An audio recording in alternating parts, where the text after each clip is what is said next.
parlons des négociations commerciales, Michel-Édouard Leclerc, des négociations qui ont commencé entre la grande distribution et l'industrie agroalimentaire. Elles vont durer jusqu'au 1er mars et le gouvernement a préparé une charte de bonne conduite pour tous les acteurs. Ça veut dire que ce ne sera pas la guerre des prix habituelle ? Si. Ça va être la guerre des prix habituelle. Et puis, je peux vous dire que nous, Leclerc, on va aller chercher des baisses de prix. Parce qu'il y a eu, quand même, sur 3 ans, des hausses de prix dont nous n'avons pas trouvé objectivement, et je respecte l'esprit de la charte, je ne polémique pas, mais nous n'avons pas trouvé les raisons de hausse de 38% de certaines graines de tournesol ou de pâtes sous prétexte d'Ukraine ou d'absence de moutarde, etc. Donc, on va aller chercher des baisses de prix pour nos consommateurs, pour les consommateurs français. Et la restructuration de la distribution française, la répartition des enseignes actuelles va jouer dans le même sens, parce que quand on passe de Casino à Intermarché, l'Intermarché va vendre 15% moins cher que le Casino. On va aller chercher ces baisses de prix. Et les grands industriels qui ont trop ramassé trop vite comprennent aujourd'hui que s'ils ne se réalignent pas sur le pouvoir d'achat des consommateurs français, ils vont perdre du marché au détriment des marques de distributeurs. Donc on va aller chercher des grandes marques moins chères et à défaut, nos marques de distributeurs de toute façon seront moins chères. La charte des négociations commerciales, elle va dans ce sens. C'est une façon aussi de mettre ou de partager, de répartir la pression sur les différents acteurs. Ce que vous êtes en train de nous dire, c'est que la pression était beaucoup sur la grande distribution et très peu sur les industriels. Oui, objectivement, on a été jeté en pâture du monde agricole et du monde industriel, avec des lois d'ailleurs qui n'avaient pas de sens. On nous demandait de vendre plus cher. Et puis, avec le fait qu'on aurait fait des profits, on aurait acheté des produits agricoles, alors la salade, vous dites que les profits ou l'abus est plutôt du côté de l'industrie agroalimentaire, les produits la raison s'installe un peu. On se dit, les pouvoirs publics comprennent que quand il y a un contrat qui n'est pas légal, c'est les deux parties au contrat qui doivent être poursuivies et pas simplement le distributeur.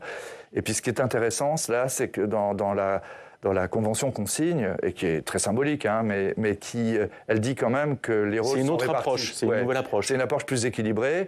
Si Nestlé et Leclerc ne s'entendent pas ou font des trucs qui ne sont pas bien, c'est à la fois Nestlé et Leclerc qui sont en cause, et pas simplement Leclerc.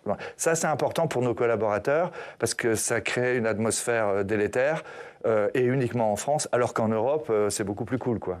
Et ces négociations, elles pourraient aboutir l'année prochaine à une baisse des prix. Vous parliez dans votre interview hier dans le Journal du Dimanche d'une légère déflation en 2026, alors que d'autres observateurs quand même parlent d'une inflation. Alors oui, ça dépend de quoi on parle et de quel secteur on parle. Parce que là, on parle secteur de la consommation, d'accord, de la grande conso, celle de nos auditeurs à cette heure-là, avant d'amener les enfants à l'école et d'aller au boulot. Voilà, la grande consommation, aujourd'hui, elle va rentrer dans une période légèrement déflationniste. On ne va pas revenir en arrière sur les 28 ou 29% d'inflation qu'on a eu ces 3 dernières années. Oui. On va casser ce mouvement d'inflation structurelle qui était très spéculatif. Franchement, c'était très spéculatif.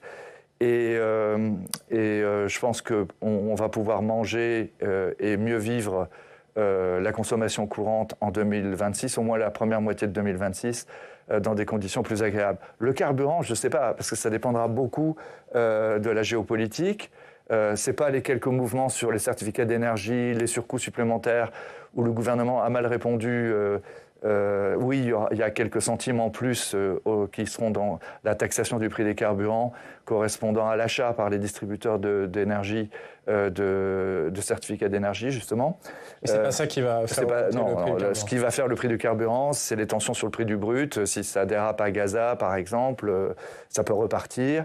Et puis, c'est aussi l'évolution du dollar. On oublie toujours que le prix du carburant, c'est beaucoup le prix du dollar. Alors concrètement, quels produits vont baisser, quels produits vont augmenter on n'a même pas commencé la négociation. On a jusqu'à la fin décembre pour recevoir les conditions de vente des grands fournisseurs. Il y a un groupe comme Leclerc négocie avec 7000 industriels. Je ne parle même pas des petites PME, des alliances locales, où on négocie pratiquement pas, mais 7000, c'est du traitement, même à l'heure de l'IA et du numérique.